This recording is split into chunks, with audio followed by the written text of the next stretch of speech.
Je disais donc bonsoir. Le marketing, c'est comme un couteau. Ça permet de couper une pomme, de préparer un repas, de faire une super préparation. Ça blesse parfois certaines personnes aussi, malgré soi parfois, voire plus. Donc un couteau, ça a un usage. Le marketing, c'est pareil. Ça va dépendre du contexte, de l'intention, de ce qu'on a envie de faire avec. Je m'appelle Bertrand Espitalier, j'ai créé un cabinet conseil en marketing durable et communication responsable qui s'appelle EngageX, et j'ai donc écrit ce bouquin qui s'appelle Marketing, l'indispensable transition environnementale et sociétale, aux éditions G-Réseau. Alors G-Réseau, c'est un organisme de formation qui existe depuis 40 ans, qui a lancé une offre de formation en marketing il y a quelques années, et qui m'a proposé de m'occuper du module marketing durable. Et je vois dans la salle qu'il y a d'autres intervenants qui travaillent sur les formations G-Réseau.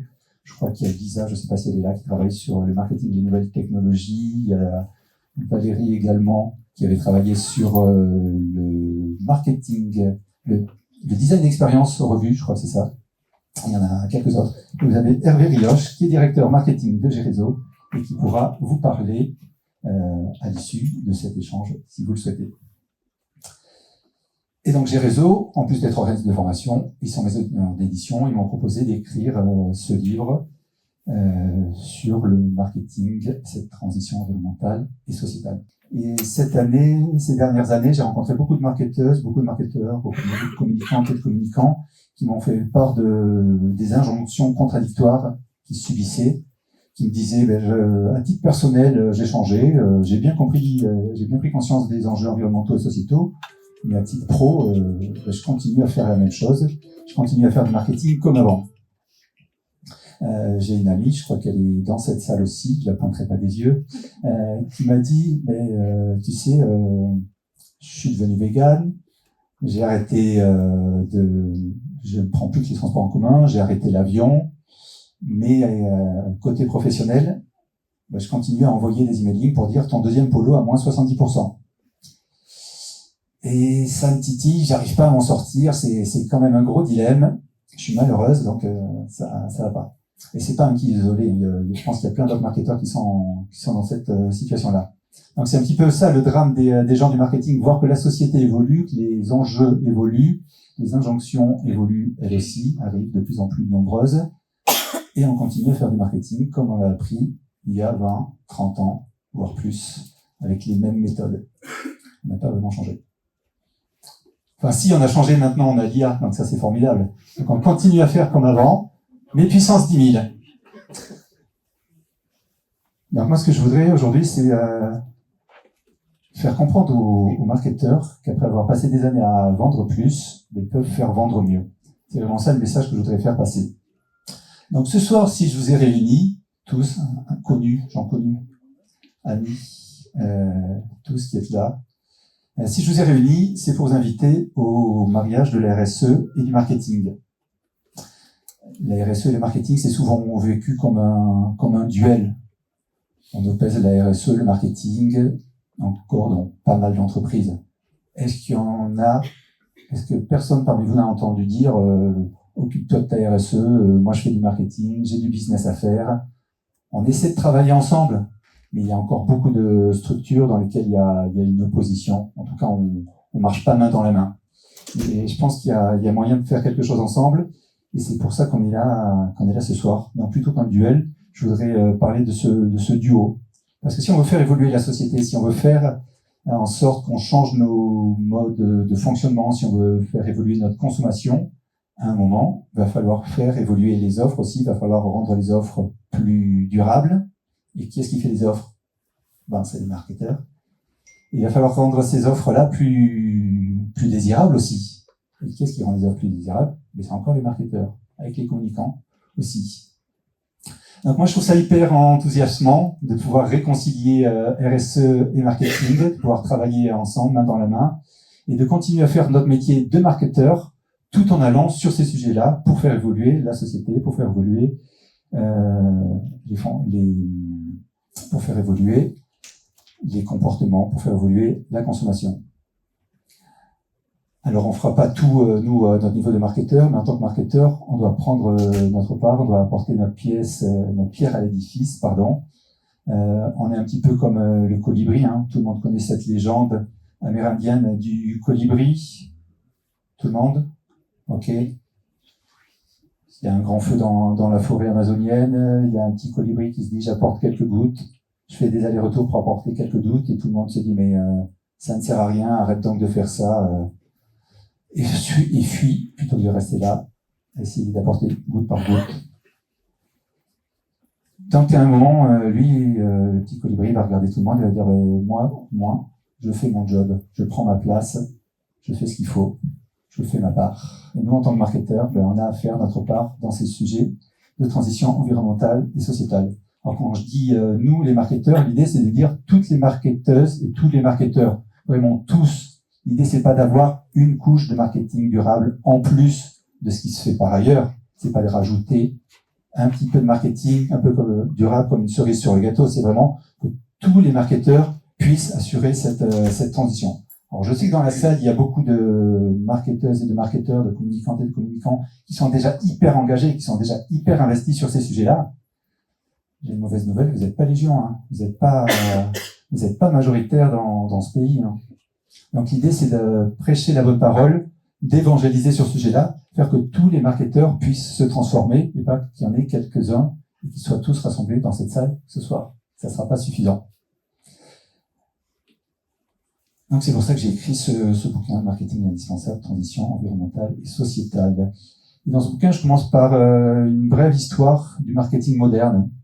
À l'issue de la Seconde Guerre mondiale, on a fait un choix de faire la relance, d'assumer la relance par la consommation du grand public, par la consommation des ménages. Donc ça a permis le développement de l'industrie agroalimentaire, de la grande distribution. Donc ça a eu des bons avantages, hein. Ça a permis à tout le monde d'accéder à une alimentation de plus grande qualité, en tout cas considérée comme étant de plus grande qualité, de la donner, rendre accessible au plus grand nombre, à un coût plutôt modéré, considéré comme modéré. Donc ça a eu des avantages. Le marketing, il a permis de soutenir le développement de l'électroménager, il a soutenu les ventes de machines à laver, de frigos, etc., ce qui a permis d'avoir une meilleure hygiène, de mieux conserver les produits, de permettre de ne pas aller au lavoir faire sa lessive. Donc ça a quand même soulagé pas mal de choses. Ça a permis le développement du tourisme, ça a permis de s'ouvrir, etc.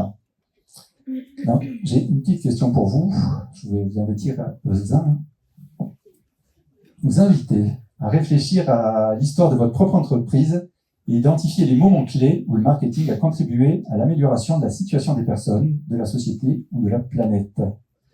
Comment est-ce que vous pourriez maintenant utiliser ce pouvoir pour promouvoir des comportements plus durables?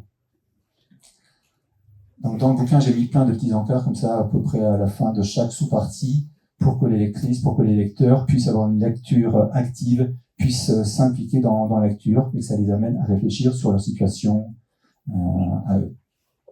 Donc, je reviens à ma brève histoire du marketing moderne. Dans une logique de pérennisation des activités, il y a une volonté il y a eu un besoin de vendre toujours plus.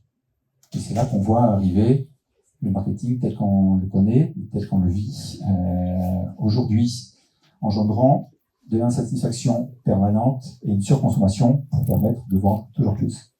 Alors cette surexploitation, cette surconsommation, cette insatisfaction permanente, pour moi c'est pas un problème, hein. C'est simplement qu'à un moment on va aller piocher encore plus dans les ressources, on va produire plus de déchets, on va utiliser des énergies qui sont pas forcément toujours renouvelables, qui sont en quantité limitée.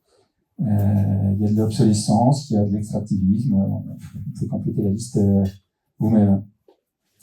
L'utilisation mondiale des matières premières, elle a triplé depuis 1970. L'utilisation des matières premières multipliée par 3 en 55 ans. Et puis la surconsommation, ça a conduit à une augmentation des déchets, 100 milliards de vêtements produits chaque année, 92 millions de tonnes qui finissent à la décharge. Coucou Shine. Alors, je continue à vous poser des petites questions, toujours à vous de jouer. Si vous repensez à la conception de vos produits, est-ce que vous identifiez ce qui a pu conduire à la surexploitation des ressources naturelles et à l'augmentation des déchets, par exemple? Si vous réfléchissez aux stratégies marketing que vous avez mises en place jusqu'à présent, si vous identifiez les moments où le marketing a connu des dérives, par exemple en créant de l'obsolescence technique ou psychologique, en contribuant à la surconsommation, qu'est-ce que vous diriez? On peut aller comme ça quelques petites questions au fur et à mesure. Donc là, ce que je commence à évoquer derrière tout ça, c'est le sujet des limites planétaires qui définissent un espace de sécurité pour l'humanité, afin de maintenir des conditions favorables sur Terre. Je pense que vous connaissez déjà tous ce schéma-là. Sur les 9 limites planétaires, il y en a déjà 6 qui sont dépassées, une 7e qui était sur le point d'être dépassée en 2024. Donc, à un moment, on comprend que le marketing, une certaine pratique en tout cas du marketing, a contribué au dépassement de ces limites. Et une fois qu'on comprend ça, on comprend qu'on a un problème, on comprend qu'on doit se transformer, qu'on doit faire évoluer nos pratiques pour faire autrement. Donc une fois qu'on a compris qu'on devait évoluer, c'est une bonne chose. On va pouvoir faire évoluer ses pratiques. Une fois qu'on aura convaincu son patron, une fois qu'on aura convaincu ses équipes. Alors si votre patron il est déjà convaincu, c'est une bonne chose. S'il est convaincu qu'il faut se transformer, c'est super. S'il est convaincu qu'il faut se transformer et que le business et la RSE peuvent aller de pair, vous avez beaucoup de chance. Vous avez beaucoup de patrons qui sont convaincus que la RSE, c'est important. En même temps, on va d'abord gagner de l'argent, et après on verra si on fait de la RSE, on verra après, un petit peu plus tard. Donc pour argumenter auprès de ces patrons, j'ai égrené quatre arguments majeurs. La première, c'est une obligation humaine. Avoir une pratique plus durable du marketing, c'est tout simplement une obligation morale et citoyenne à un moment. C'est l'idée de laisser une planète habitable aux gens qui vont nous succéder. Alors parfois on va me dire, ouais, c'est bien sympa, ça fait un peu bisounours quand même ton argument là. Ouais, mais les patrons de PME, ceux qui vont céder leur PME à leurs enfants, s'ils leur cèdent une coquille vide, parce que la PME elle est plus viable dans 30 ans, et je pense qu'ils ne seront pas très à l'aise. Donc l'argument bisounours, je le réfute. Cette obligation humaine et citoyenne, j'y crois. Un deuxième argument, c'est l'obligation réglementaire. Il y a de plus en plus de réglementations liées à une pratique plus durable. Je pense au décret BGE, je pense à la loi AGEC, je pense à la loi climat et résilience. Alors, on a mis des fiches pratiques dans le bouquin pour vous familiariser avec ces lois. Ces réglementations, je pense qu'il ne faut pas les voir forcément comme une sanction. L'idée derrière ces réglementations, c'est de nous pousser à évoluer, pousser à nous transformer. Quelque chose qui vient nous piquer en nous disant, à un moment, soit tu te transformes, soit tu payes. Soit tu transitionnes, soit je te sanctionne. Un troisième argument, ça va être un impératif économique. À un moment, la situation dans laquelle on est, elle va porter préjudice à nos approvisionnements. Je prends toujours l'exemple du Rhin qui a baissé dans le cours, a baissé en 2019, tellement bas que les bateaux ne pouvaient plus approvisionner l'industrie sidérurgique, l'industrie de la chimie, l'entreprise de chimie en Allemagne. Ils n'ont plus pu s'approvisionner, et de ce fait, ils ont eu un manque à gagner qui est estimé pour certaines entreprises jusqu'à quelques centaines de millions d'euros. Donc à un moment, ça commence à piquer un peu. Donc l'idée, c'est pas de sauver les abeilles, c'est de sauver les entreprises aussi. Donc un impératif économique et peut-être aussi une opportunité économique. Les marketeurs, ils sont là pour créer des produits, ils savent créer des produits qui peuvent répondre à des enjeux environnementaux, sociétaux et créer du business en même temps. En tout cas, c'est l'idée d'aller tricoter ensemble ces sujets pour créer de la valeur sociale, sociétale, environnementale et aussi de la valeur économique. Il y a plein d'exemples qui existent qu'on pourra vous citer. Je pense à 1083, je pense à Café Joyeux, je pense à Fairphone. Il y en a quelques autres. Donc dans le bouquin, j'explique pourquoi on doit se transformer. Je vais essayer d'expliquer comment on peut convaincre sa hiérarchie, ses équipes de se transformer.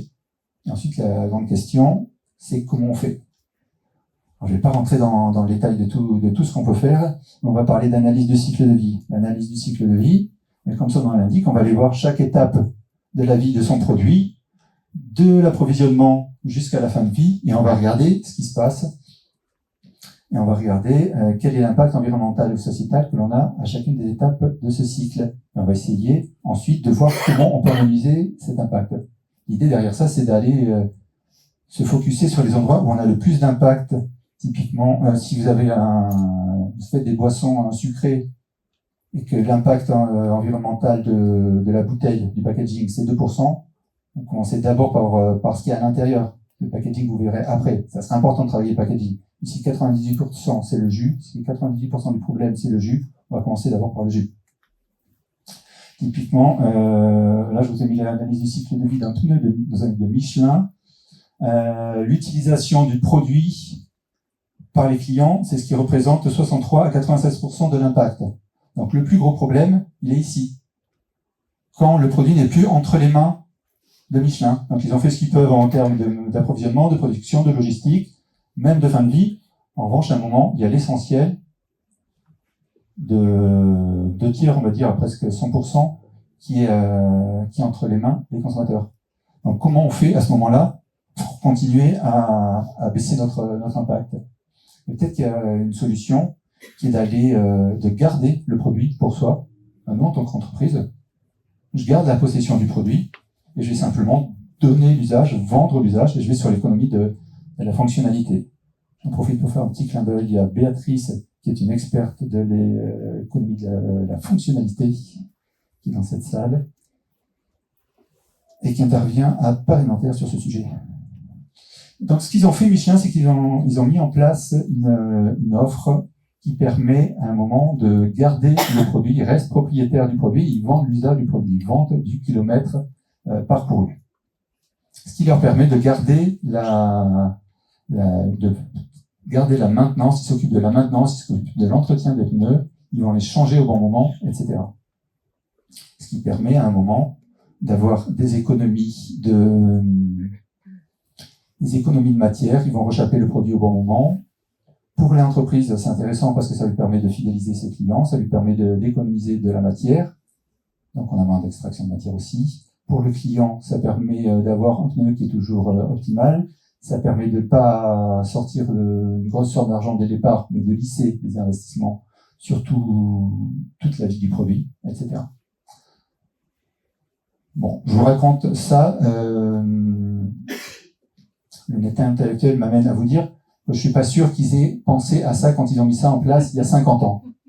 Néanmoins, cette réflexion de se dire le problème, c'est l'usage de mon produit, donc je vais penser à l'économie de la fonctionnalité, je le trouve intéressant dans la réflexion. Donc dans le livre, on parle de nouveaux modèles économiques. On va parler aussi des propositions d'abonnement. Il y a Decathlon qui avait fait un test en Belgique sur l'abonnement à des produits. Pour chaque mois, pour 25 €, vous pouviez prendre un certain nombre de produits dans les magasins Decathlon. Donc, par exemple, si vous avez votre fils qui décide de faire de l'équitation, est-ce que vous décidez d'acheter tout le matériel le premier mois, et au mois d'octobre, il vous dit finalement, vous n'avez pas trop ça. Hein. Vous allez dépenser beaucoup d'argent, vous allez mettre vos produits à la benne, vous allez essayer de les revendre dans le meilleur des cas, mais en tout cas, ça vous aura coûté beaucoup d'argent pour pas grand-chose. Alors vous avez des solutions d'abonnement, sur ces produits. Et vous allez pouvoir prendre au mois de novembre une raquette qui se mettra au tennis. C'est que ça fonctionnera mieux. L'intérêt de cette solution, c'est qu'à un moment, on va faire tourner plus les produits, on va utiliser moins de matières premières, etc. Donc c'est un modèle qui est plutôt intéressant. On le trouve ça dans différents secteurs, on le trouve dans la location. Il y a Bocage qui a mis en place un système de location de chaussures.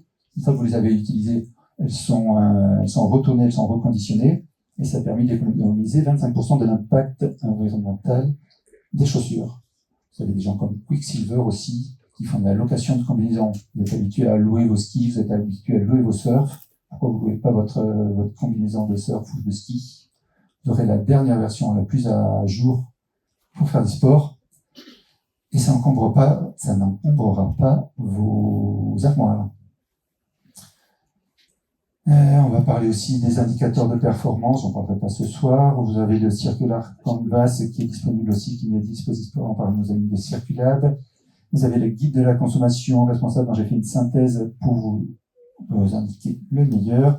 Vous avez la recommandation développement durable de la RPP, vous avez un focus sur les récits, les nouveaux récits pour travailler les nouveaux imaginaires, et vous avez des témoignages d'une dizaine de personnes, dont une partie sont là ce soir, et je vais les inviter à me rejoindre sur scène. On a des témoignages de Pierre Redarès, de Marguerite Laborde, de Sophie Rosen, de Maryse Mougin et Alciniane Joly. Je vous invite à vous joindre à moi.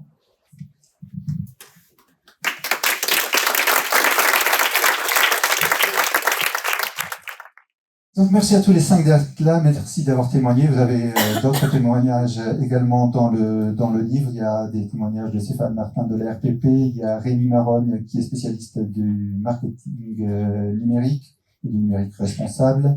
On a des témoignages de Sarah Gaucho qui est une consultante spécialisée sur la théorie du donut notamment, et qui a travaillé avec une amie à nous qui est dans la salle sur la fresque de la restauration, et quelques autres que j'oublie, j'espère.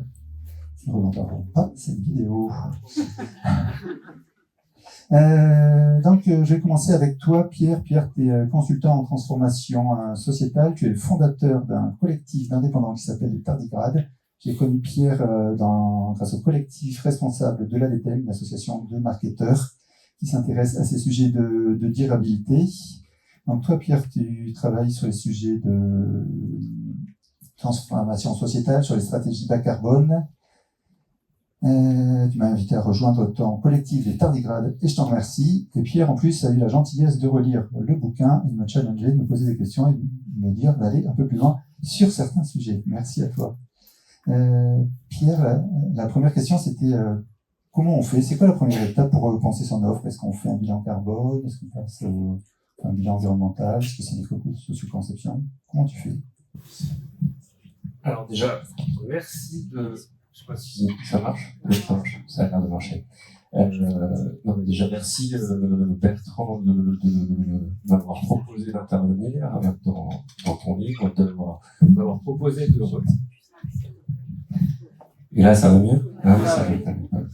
Ouais, merci. Enfin, j'étais très touché de ta confiance pour cette relecture. J'espère que j'ai pu poser quelques questions pour bien t'enquiquiner et te forcer à aller un peu plus loin.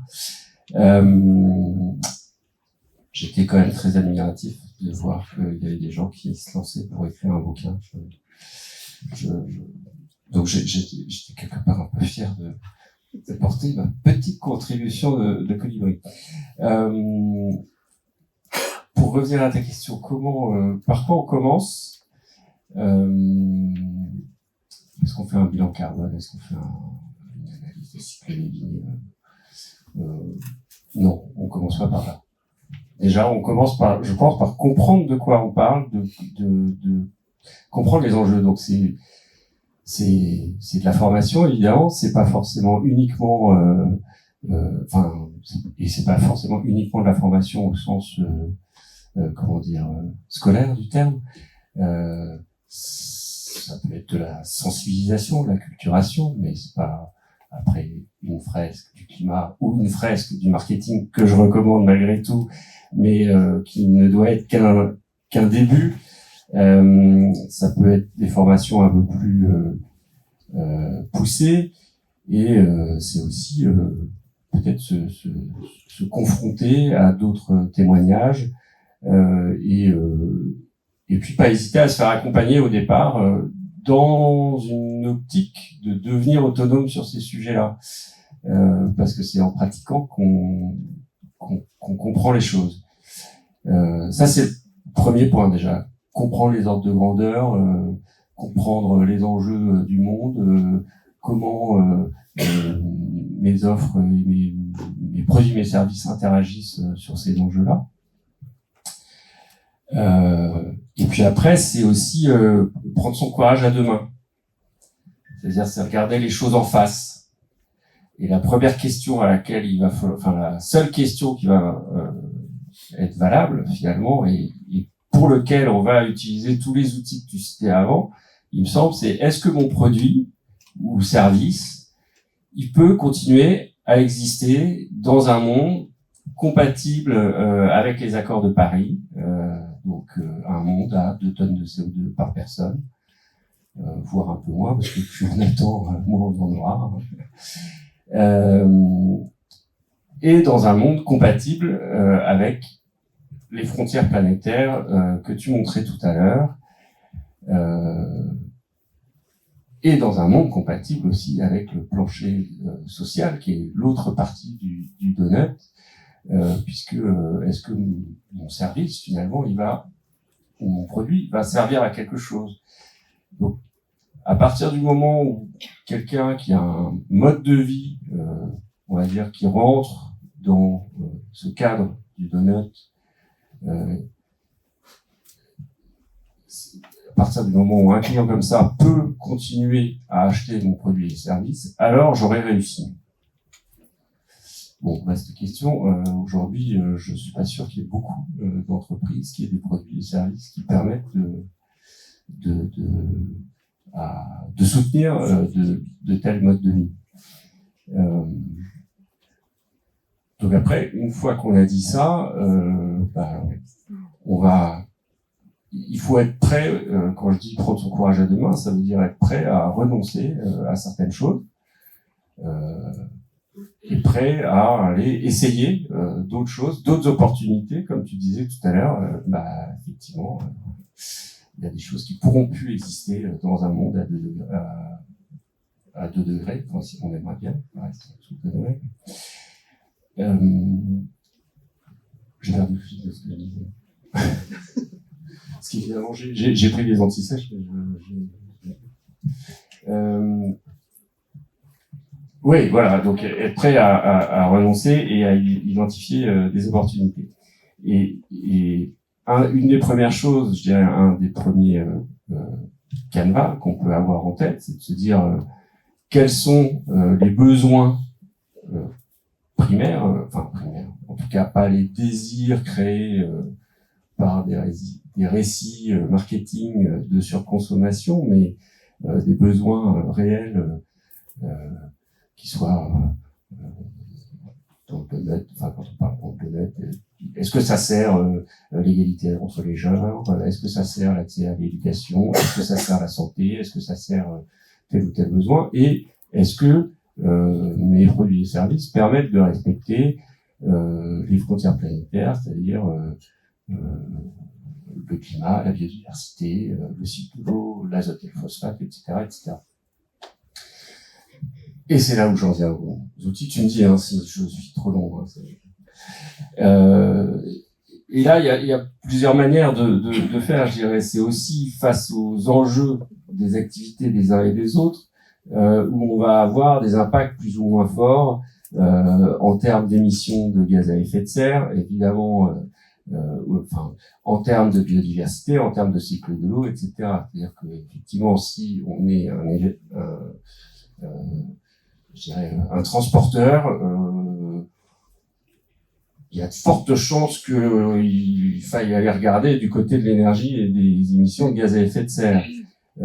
Si on est un promoteur immobilier, il y a des questions de gaz à effet de serre, il y a des questions de biodiversité, il y a des questions, il y a tout un tas de questions. Si on est dans l'agroalimentaire, là aussi on a peut-être 4 ou 5 frontières planétaires qui vont être assez impactées. Donc c'est commencer à regarder finalement là où sont mes impacts, mes risques, mes opportunités, et là vous commencez à entendre le jargon de la CSRD. Et sur chacun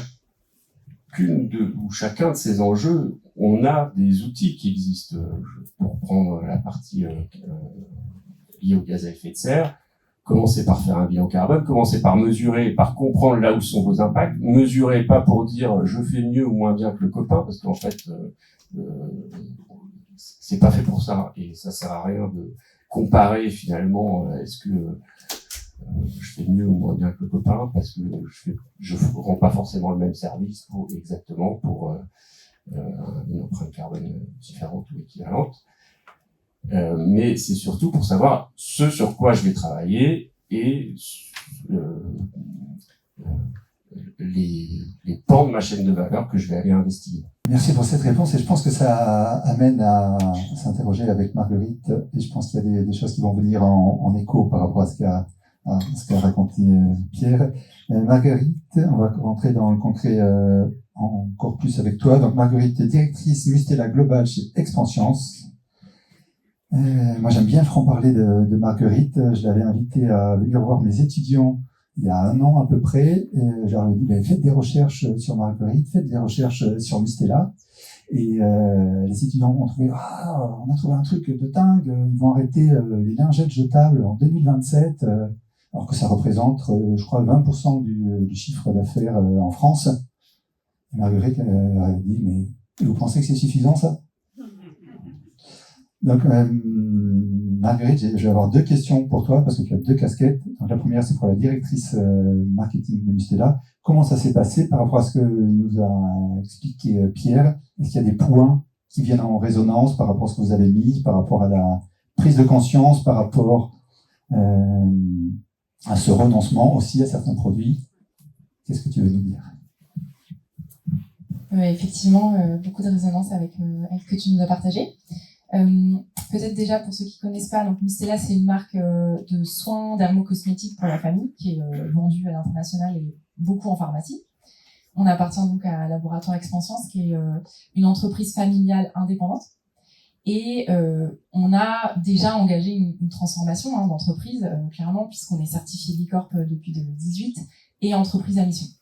Donc ça, c'est peut-être pour vous dresser le panorama du contexte dans lequel, en tant que marque et donc par l'activité marketing, on essaye de dessiner des nouvelles façons de faire chez nous. C'est sûr que, comme tu l'as dit, le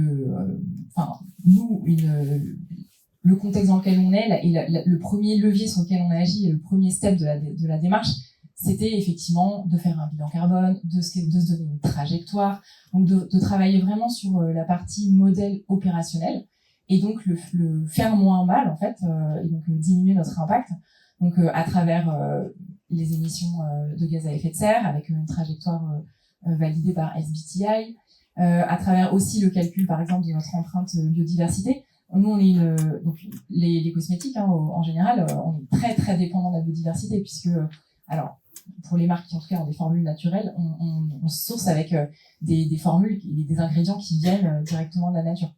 Donc il y a aussi évidemment ce levier-là sur lequel agir pour avoir moins d'empreintes.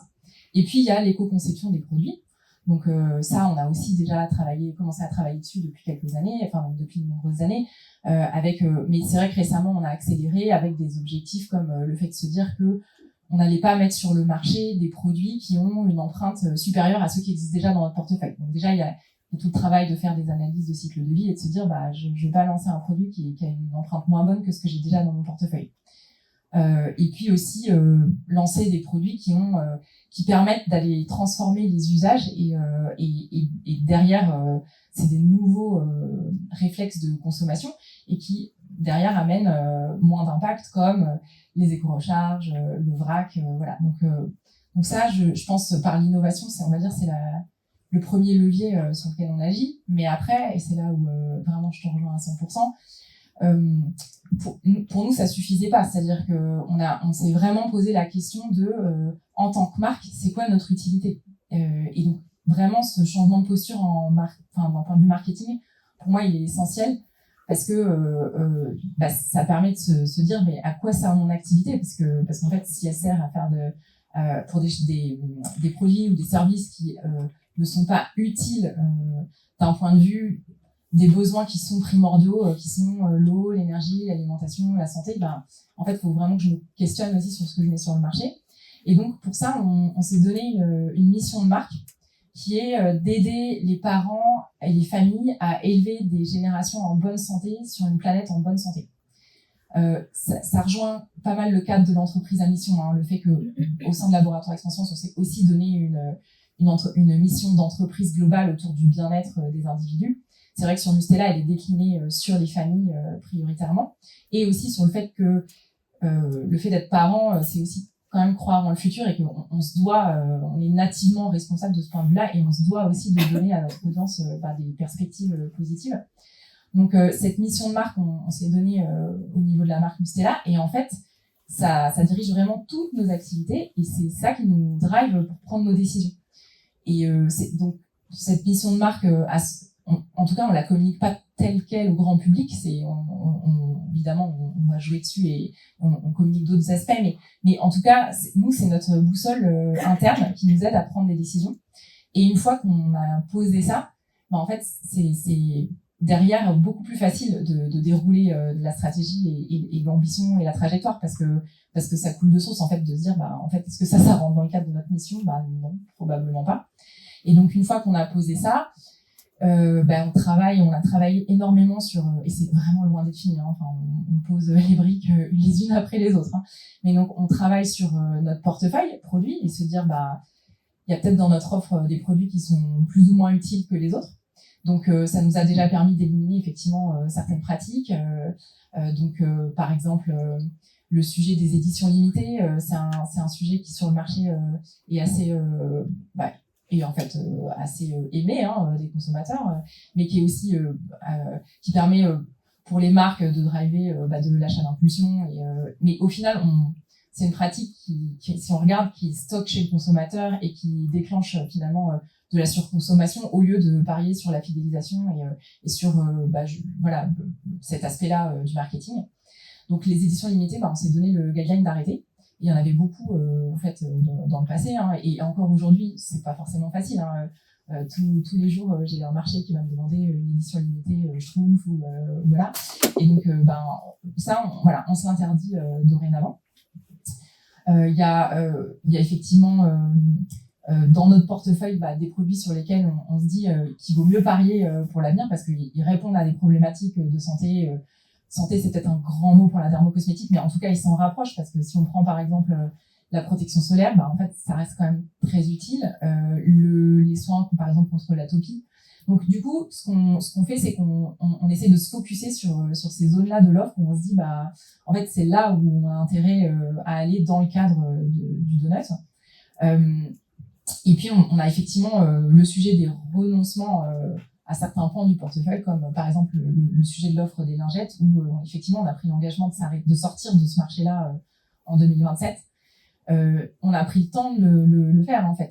Cet engagement, on l'a pris en 2020, 2021, 2022, et du coup, on se laisse le temps d'y arriver en allant chercher de la valeur ailleurs dans le portefeuille et en se disant, on a fait une offre de transition qui sont des lingettes compostables, et puis on accompagnera aussi le client final parce qu'on veut pas non plus que derrière il y a un transfert d'impact et que simplement on s'arrête, mais que finalement ça sert juste à aller acheter une autre marque. Donc voilà, il y a aussi toute une problématique de pédagogie et d'embarquement des consos là-dessus.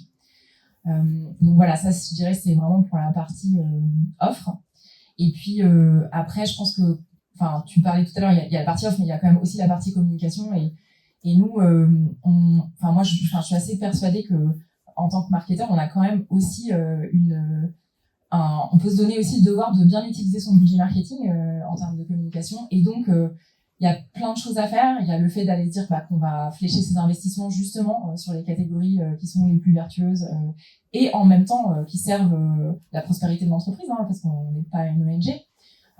Mais donc ça, déjà, c'est un premier travail à faire et c'est important parce que c'est important de s'assurer aussi que c'est suivi par les marchés et les équipes commerciales, et c'est vraiment tout un travail qui est assez conséquent. Il y a aussi le travail des contenus en fait, et d'aller proposer des contenus qui vont aider à transformer les usages. Donc, tu parlais du scope 3 et de l'utilisation des produits. Chez nous, c'est sûr que sur un lavant, en fait, ce qui impacte le plus l'usage, c'est l'utilisation de l'eau chaude en fait. Et donc aller commencer à communiquer et on réfléchit à comment, on l'a pas encore fait, mais voilà, on réfléchit à comment justement on peut aller accompagner un consommateur sur des notions de peut-être qu'il faut prendre sa douche moins longtemps, peut-être que il faut utiliser moins d'eau. Donc tout ça en fait c'est des changements d'usage qu'on peut ou sur lesquels on peut utiliser du budget marketing pour accompagner les changements de consommation. De la communication. Puisque tu as amené le sujet de la communication, il y a effectivement la transformation de l'offre et la transformation de comment on parle de cette offre-là. La deuxième casquette, c'est que tu as copiloté le parcours des nouveaux imaginaires de la Convention des entreprises pour le climat, qui s'est arrêté il y a quelques mois. Est-ce qu'on a des premiers enseignements? Est-ce qu'il y a quelques tips en quelques secondes que tu pourrais nous donner sur cette expérience? Oui, bien sûr. Alors, je sais pas si, est-ce que les personnes ici connaissent la Convention des entreprises pour le climat ou pas? Plutôt. Ok. Bon. Donc c'est un parcours pour dirigeants et celui que j'ai piloté était vraiment spécialement destiné au métier des récits, donc des fabricants, diffuseurs et créateurs de récits, avec notamment des dirigeants d'agences de publicité, d'agences médias, des dirigeants de médias et puis des dirigeants aussi d'entreprises de production. Donc pour la fiction. Et donc ce parcours, l'objectif c'était de faire produire à ces dirigeants des feuilles de route de transformation pour leurs entreprises, avec vraiment ce fil rouge des nouveaux imaginaires. Ce qui a été intéressant, c'est de se rendre compte que, avant de se dire qu'on va créer des nouveaux récits et des nouveaux imaginaires, c'est surtout déjà important de se poser la question de comment on démassifie les récits destructeurs en fait, et comment déjà on arrête aussi les récits destructeurs. Et ça c'est la clé en fait, parce qu'aujourd'hui que ce soit dans la publicité qui pousse à la surconsommation, que ce soit même dans les médias, dans les contenus, au-delà de la publicité, hein, il y a aussi je sais pas des reportages sur les marronniers des soldes de Noël, etc. Enfin il y a énormément de contenus dans lesquels on est baigné qui incitent à la surconsommation, sans parler de la fiction aussi où il y a énormément aussi d'imaginaires qui sont véhiculés par la fiction, qui sont des stéréotypes de mode de vie qui sont pas soutenables. Et donc en réunissant ces acteurs au sein de ce même parcours, on voulait travailler sur ces filières-là, le faire en collectif parce qu'on est persuadé que c'est en bougeant ensemble qu'on va arriver à faire quelque chose, et le collectif et s'allier avec des alliés sur ces sujets-là, c'est vraiment super important. Et donc en termes de tips, donc il y a le collectif déjà. Ensuite, il y a le sujet du lien avec les modèles d'affaires, et donc ça reboucle exactement ce qu'on se disait avant, hein, mais c'est que en fait tant que mon modèle d'affaires et tant que je gagne de l'argent en fait en faisant des contenus destructeurs, et ben ça s'arrêtera pas. Donc tout le sujet c'est comment je laisse la place à d'autres modèles d'affaires, comment je choisis mes clients, comment je choisis mon portefeuille, et comment derrière j'accompagne ça d'un point de vue valorisation pour arriver à vraiment créer cette transition. Merci Marguerite. Sophie Rosen, toi tu es directrice marque et impact à l'Union des marques. Justement, ces nouveaux récits, comment ça se passe à l'Union des marques? Est-ce que c'est un sujet qui entre en résonance avec les marques, avec les annonceurs avec lesquels vous travaillez? Alors oui, sinon on aurait moins de choses à se dire. Donc l'Union des marques, c'est une dame centenaire déjà, qui existe depuis 1916, donc elle a vécu beaucoup de vie. Et en 2019, donc cette association professionnelle qui réunit aujourd'hui 250 annonceurs, s'est dotée d'une raison d'être qui est unie pour construire des marques durables, avec vraiment ce double sens du mot durable qui est durabilité, mais pérennité. Et vraiment, on a cette conviction, on la porte que il n'y aura pas de marque pérenne dans un monde qui n'existe plus en fait, tout simplement. Donc il est urgent que marketing et RSE soient un duo et fonctionnent ensemble. Et ça, c'est tout mon enjeu à l'Union des marques, de faire que les marketeurs mettent de la RSE au sein du marketing.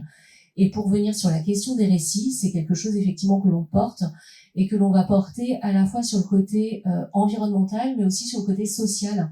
Parce que ça aussi, c'est une conviction que l'on a et qui est forte, c'est qu'il n'y aura pas de transition écologique s'il n'y a pas de transition sociale et qu'on ne peut pas opposer les deux. Donc il va falloir travailler les deux en même temps.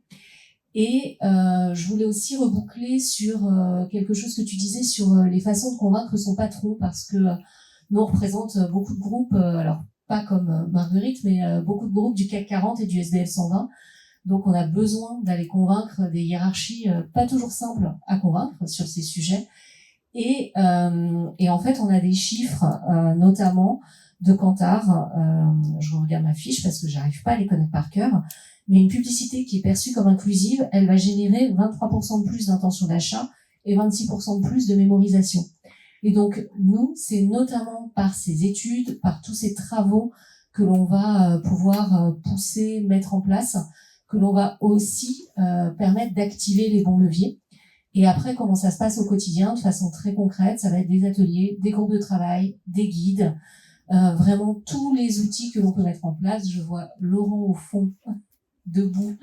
Ça va être des partenariats aussi avec des organisations comme Imagine 2050 pour former les équipes. On en parlait, on a fait tous des études il y a maintenant un certain temps, on a appris le marketing, la com d'une certaine façon. Il est urgent qu'on se reforme pour apprendre à mettre en place ces nouveaux récits. Et nous, c'est ça qu'on va porter. J'ai une deuxième question pour toi, parce qu'il y a le côté nouveau récit, comment je change le discours sur l'offre. Il y a aussi la publicité, la communication en elle-même, le fond, les tuyaux, le fait d'avoir des pubs qui sont tournées, le fait d'avoir des pubs qui sont enregistrées sur des serveurs, ça a une empreinte environnementale aussi. Et je crois que vous avez mis en place un méta-référentiel au sein de l'Union des marques pour pouvoir suivre l'empreinte 360 de l'empreinte carbone, on peut dire ça comme ça. Comment ça fonctionne? Oui, en fait, il y a le contenu, mais il y a le contenant. Alors, c'est pas forcément ce qui va avoir l'impact environnemental le plus fort, et ça, c'est clair, hein, c'est peut-être parfois marginal. Alors, ça dépend. Hein. Dans certaines sociétés de services, ça peut être très fort, l'empreinte des campagnes de communication, mais parfois, c'est vraiment l'épaisseur du trait. Mais c'est vraiment l'idée que chacun doit faire sa part. Et on a de plus en plus de directions médias, de directions marketing qui sont challengées sur l'empreinte carbone de leur campagne de communication. Et on s'est rendu compte qu'il y avait autant de façons de calculer que de personnes, que de régies, que de secteurs. Et donc, il était hyper important d'apporter de la transparence et de la fiabilité en fait aux marques pour qu'elles puissent mesurer. Alors surtout pas mesurer pour mesurer parce que c'est très sympa d'avoir la photo, mais il faut agir derrière, il faut avoir des leviers. Mais déjà il fallait pouvoir connaître véritablement l'empreinte de la production et ensuite l'empreinte sur tous les différents leviers, donc plurimédia, télé, digital, événements, affichage, radio, vraiment aller sur l'ensemble des leviers. Là, on travaille même sur l'empreinte carbone des emailing, qui est aussi un vaste sujet, et que ça puisse être comparé, agrégé, pour que ensuite chacun puisse regarder et prendre les bonnes décisions, qui sont des décisions propres à sa marque et à son plan par rapport à ce qu'il souhaite faire, mais au moins que dans le calculateur 1, quand on dit que 1 plus 1 font 2, dans le calculateur B, c'est la même chose, et donc au moins on peut travailler en toute sérénité. Merci pour ces précisions. Il y a une société qui s'appelle DECA, qui a été une start-up qui a été incubée par l'Union des marques. Il y a Mayumi qui est présente dans la salle et qui représente cette solution, qui est au deuxième rang, absolument. Merci pour ta présence. Donc on comprend qu'il y a une dimension qui devient marketing, ça devient assez technique pour pouvoir suivre tous ces indicateurs-là. Je me tourne vers toi, Alcidiane, maintenant.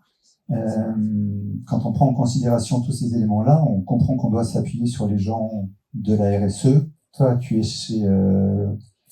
responsable de la performance environnementale au sein de la maison Francis Kurkdjian dans le groupe LVMH. Et au passage, c'est de la gentillesse de post-passer le bouquin. Comment ça se passe chez vous? Vous travaillez main dans la main avec le marketing, ils viennent te voir, c'est toi qui vas les voir. Comment ça se passe? Bonsoir, merci pour la question. Écoute, le duo n'est pas encore, le mariage n'est pas encore complètement là. Comment ça... Oui, non, il est pas consommé. En fait, la direction développement durable a 2 ans. Moi, je suis arrivée il y a 1 an, vraiment sur tous les sujets liés de très près, même pas de loin du tout, aux data. En fait, j'ai rencontré Bertrand pour la petite histoire il y a des années quand je travaillais en CRM. Donc, je suis une marketeuse repentie. Mais du coup, ça me permet de comprendre aussi un petit peu tous les biais qu'on peut avoir et comment est-ce qu'on travaille as usual. Et clairement, je baigne dans ce bain-là. Donc, le duo est en train de se construire. Disons que ce qui nous aide énormément, effectivement, on a commencé par faire le bilan carbone, qui est clairement un audit interne de la maison. Au moins, on voit un peu où sont les pain points et quels sont justement les leviers de décarbonation. Et typiquement, on a un petit sujet, c'est-à-dire qu'on vend beaucoup de parfums, mais on achète énormément de papier, par exemple. Parce que shopping bag, parce que ci, parce que ça. Donc, on commence à venir les titiller, en tout cas les équipes marketing, développement, packaging, en disant voilà l'empreinte de la matière, qu'est-ce qu'on peut faire Est-ce qu'on peut envisager éventuellement à un moment donné du papier recyclé? Bon, on n'en est pas encore là parce que c'est pas assez blanc. Et ensuite, donc, il y a le sujet donc de la performance environnementale des produits, c'est des indicateurs qu'LVMH nous demande et sur lesquels on doit reporter. Et typiquement, donc ces indicateurs-là permettent aussi de voir si on est en gros compliant avec les réglementations qui vont arriver.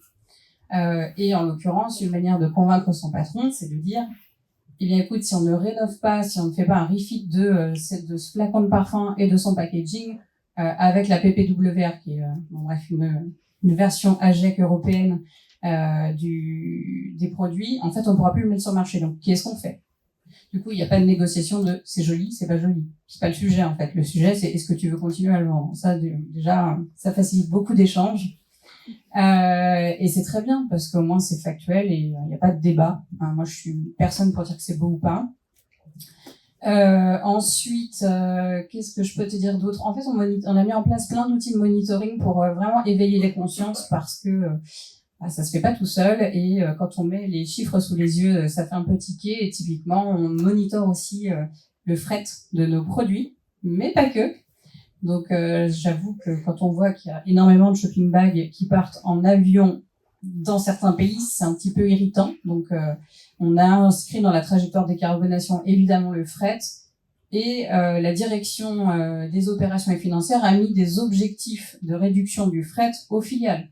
Donc, en fait, maintenant, ils vont peut-être se poser 2 fois la question de est-ce que j'achète un shopping bag, enfin, est-ce que je le fais venir en aérien ou est-ce que je peux attendre un tout petit peu.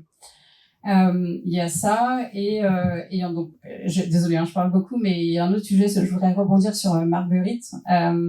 Tu parlais justement de l'impact sur la biodiversité. On s'est rendu compte aussi, c'est pas on s'est rendu compte, c'est on sait qu'on a une dépendance à la biodiversité, mais nous on a voulu l'attaquer déjà par l'empreinte eau. Donc on a commencé à faire un risk mapping sur nos matières premières naturelles quand même, elles sont très très faibles parce qu'il y a beaucoup de synthèse. Et demain, si on peut plus avoir notre jasmin, comment on fait? Donc ça permet aussi de cartographier un peu les risques et les dépendances du coup à la nature. Et si demain on peut plus faire notre business parce que on a prélevé l'eau au mauvais endroit au mauvais moment, mais enfin bref, je vais pas rentrer dans l'empreinte eau.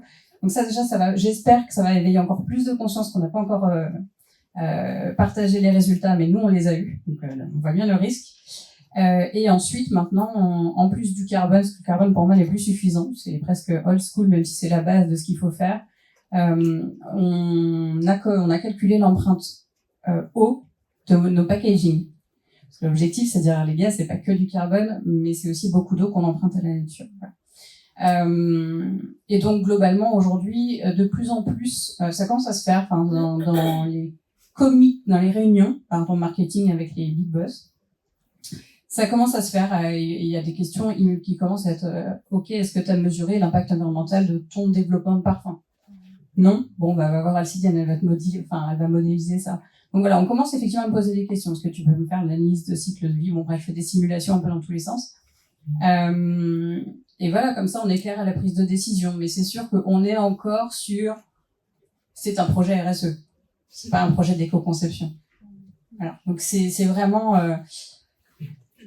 par la force des choses, ils vont finir par comprendre que maintenant, every job is a green one. Mais voilà, c'est... En tout cas, ça commence à porter, les fruits commencent vraiment à arriver. Et puis, on a la chance aussi, et je vais reboucler parce que je pensais parler en mon nom, mais vu que tu as marqué mon poste et mon entreprise, je vais parler au nom de la boîte, mais on a la chance d'avoir Francis qui est du coup cofondateur de la maison et qui est le nez de sa propre maison et qui, à la base, lui, il a dans l'optique less is more. Donc, en fait, quand on lui dit tel packaging qui est énorme pour un 70 ml, il va falloir l'éco-concevoir. Il dit évidemment, quel sujet. Bon, donc évidemment derrière il y a des risques et donc ça va rebondir aussi sur le reste, sur le livre. Derrière il y a beaucoup de méfiance. Mais le client il va se sentir spolié. D'habitude la valeur perçue, qu'est-ce qui va apparaître? Bref, donc stress pour tout le monde parce que tout le monde n'est pas convaincu comme ça et puis on a beaucoup de croyances. Du coup on a fait des tests consommateurs qualitatifs partout dans le monde. Et le résultat a été que c'était pas un sujet, en fait. Au contraire. Donc, voilà, c'est aussi par des outils marketing que l'on peut avoir, d'études clients, par exemple, qu'on peut prendre des décisions qui sont à la fois mesurables. Je sais quelle empreinte matière j'ai utilisée. j'ai mis le feedback de mes clients, donc je suis à peu près sûre de pas les perdre. A priori, ils viennent plutôt chez moi parce que ils apprécient le créateur et pas le packaging. Et puis voilà, je sais plus ce que je voulais dire, mais c'est à peu près tout. Je pense que c'est pas mal. Mais donc c'est en train de se créer. On apprend à faire connaissance.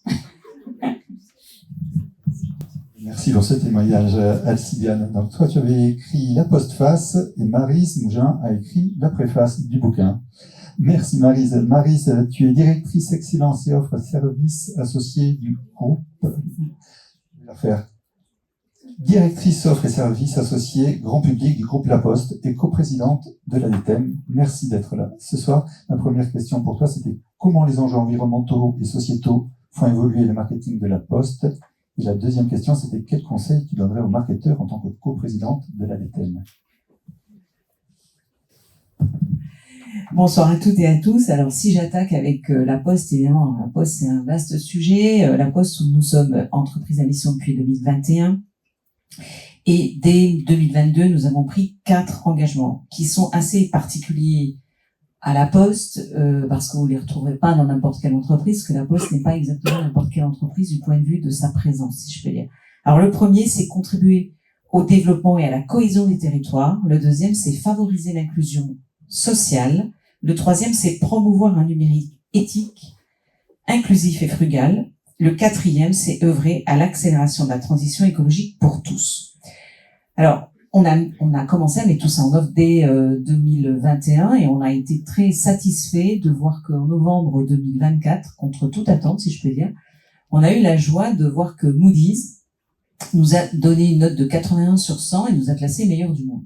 Paf. Donc bon, alors on ne dit pas que c'est fini, hein, c'est qu'une histoire qui débute, mais on était franchement très agréablement surpris de cette bonne nouvelle. Alors pour vous en dire un petit peu plus sur qu'est-ce que ça veut dire contribuer, par exemple à chacun, vous voyez, donc le développement et la cohésion des territoires, parce que ça vous parle pas, mais ça veut dire que pour nous d'abord, une des choses qui est importante, c'est qu'il y ait 97% des Français, c'est l'engagement qu'on a pris, qui ne doivent pas être à plus de 5 km d'un point postal quelconque, vous voyez, ou 20 minutes en voiture. Il y a des endroits, on est aussi présent en Outre-mer, en Corse, etc. 1 kilomètre ne se parcourt pas de la même manière suivant là où on habite, comme vous le savez sans doute. C'est aussi rendre accessible tout ce qui peut être offre postale, en particulier ce qui maintenant est quand même assez important pour les clients, c'est de se dire tout ce qui va concerner l'envoi, la réception de marchandises. Donc là, notre job, c'est aussi de nous assurer que les gens peuvent avoir à domicile, mais aussi hors domicile, mais aussi en consigne. Et là-dessus, face à ces choix-là, moi j'ai eu la joie de pouvoir créer un score écologique à La Poste. Vous pourrez aller le simuler, vous faites laposte.fr, score écologique, vous verrez ce qu'on a fait. Notre objectif, c'était à la fois d'assumer ce qu'on était, donc bien sûr avec des tonnes d'ACV, puisque on a la chance à La Poste d'avoir commencé à travailler sur ces sujets il y a plus de 10 ans. Hein. On a commencé en fait même réellement avec les voitures électriques, on a démarré en 2006, vous voyez, donc il n'y aurait pas de voiture électrique en France si La Poste s'était pas accoquinée à Renault pour qu'il y ait la Zoé, pour faire court. C'était un partenariat, c'était un deal. Et donc du coup, on a des actions cycle de vie sur tout notre transport. Et on voulait aussi montrer aux clients, et on veut chercher à être pédagogique dans ce score, et certainement pas, on veut pas être donneur de leçons. Et derrière ce score, le client se rend compte aussi de comment il peut lui-même contribuer. Par exemple, quand vous faites un colis, faut adapter la taille de votre packaging à ce que vous envoyez. Il faut éviter de transporter de l'air. Donc vous pouvez caler votre marchandise, mais faites gaffe. Si vous commencez à la caler tellement, vous transportez de l'air. Tout ça, ça coûte du carbone. Nous, on a tout retravaillé, il travaille en permanence, tous les schémas logistiques sont travaillés, tous nos camions sont saturés, etc. Donc ça fait partie vraiment du dernier point, notamment sur l'accélération de la transition écologique, mais c'est très très important pour nous. Sur le deuxième axe, pour l'inclusion sociale, sachez qu'on a créé, par exemple, on travaille sur le Agir pour le bien vieillir, on a créé une filiale qui s'appelle Santé Autonomie en 23, qui s'occupe pas juste de ce que vous connaissez peut-être, c'est-à-dire visiter les personnes âgées. On va très au-delà. On installe aussi un certain nombre de produits paramédicaux qui permettent aux personnes âgées de rester chez elles. On a également d'autres actions sur ces sujets-là. On accompagne également les jeunes dans leur premier emploi. Donc, vous voyez, c'est aussi ça qu'on case dans l'inclusion sociale. On rend les services bancaires accessibles à tous en accueillant, par exemple, les 1 700 000 personnes qui sont ce qu'on appelle des fragiles bancaires. Il y a ça en France aujourd'hui. Et c'est nous qui les accueillons et pas d'autres banques. Je ne donne des leçons à personne, mais on a décidé de, voilà, on le fait, quoi. Et puis, on lutte contre l'électronisme. L'électronisme, c'est une vraie réalité en France. On a plus de 110 postiers qui sont à la manœuvre un peu partout en France. On a formé, l'année dernière, on a aidé plus de 650 000 personnes. Et puis, on développe aussi des démarches qui sont dédiées à l'interne. Donc, par exemple, on a créé une école de la data IA en 22 parce que, et oui, on peut travailler la RSE, mais il faut quand même que, si on regarde pas l'IA, y compris ce qu'elle consomme et comment l'utiliser de manière éthique et frugale, on n'y arrivera pas non plus. On travaille aussi à réduire évidemment l'empreinte environnementale qui est liée à l'ensemble de nos SI, parce qu'évidemment on en a beaucoup, donc on déploie progressivement un label du numérique responsable pour les DSI du groupe. On leur demande de rentrer dans cette logique-là. Et puis, donc la transition écologique est le dernier point. On est vraiment là-dessus. C'est l'axe prioritaire de notre plan La Poste 2030, engagé pour vous. On en a fait un axe prioritaire. On est engagé pour être en zéro émission carbone à horizon 2040.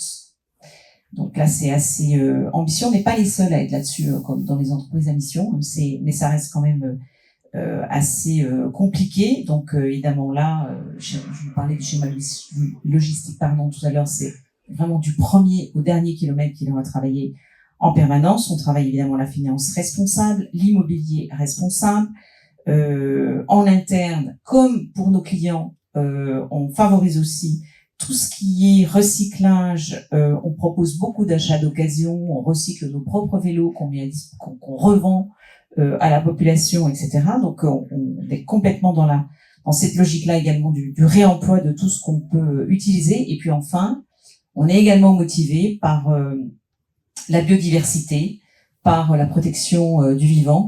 Donc on est également engagé sur ce secteur-là avec les villes et les ruraux, donc sur l'ensemble du territoire.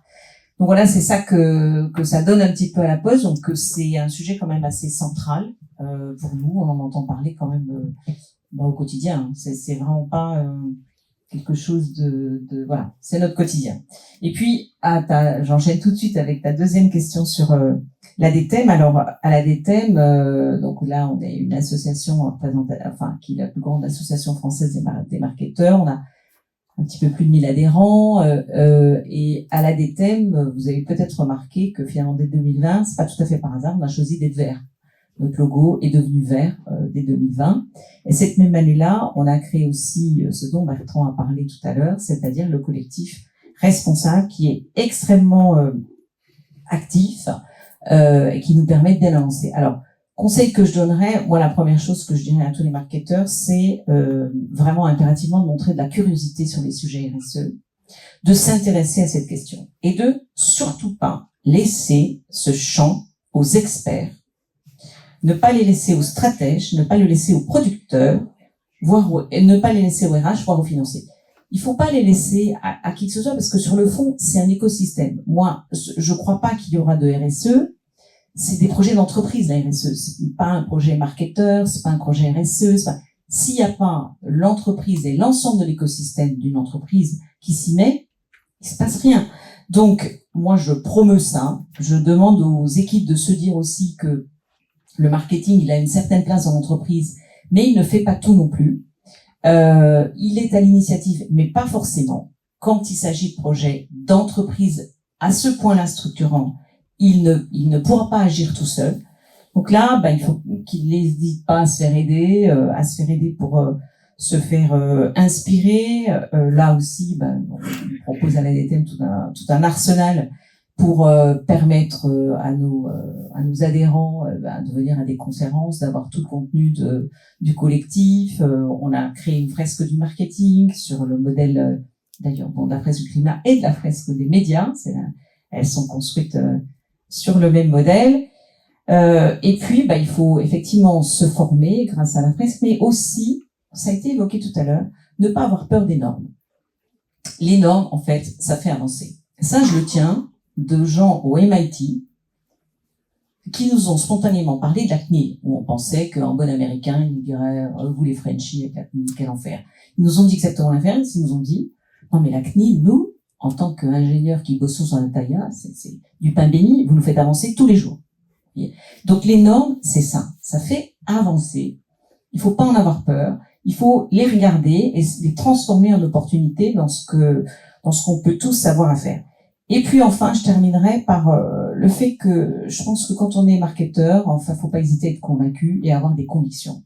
Et dans ces convictions, franchement, je pense qu'il y a déjà beaucoup de signes aujourd'hui qui le montrent. Il n'y a plus de raison d'opposer RSE à rentabilité. Franchement, RSE, rentabilité, ça marche ensemble. Voilà, il y a peut-être encore un petit sujet pour donner une autre vision de la croissance des entreprises. Ça, oui, je pense qu'il y a encore des cliquets qui manquent. On est encore très sur son modèle classique. Il faut que je fasse plus 2 l'année prochaine, etc. Donc, plus 2, oui, si c'est plus 2 en rentabilité, c'est peut-être intéressant. Plus 2 en volume, pourquoi faire? Donc là, je pense qu'il reste quelques cliquets encore à travailler. Et puis, je redis, moi, mon mantra de base, c'est que vous ferez rien tout seul.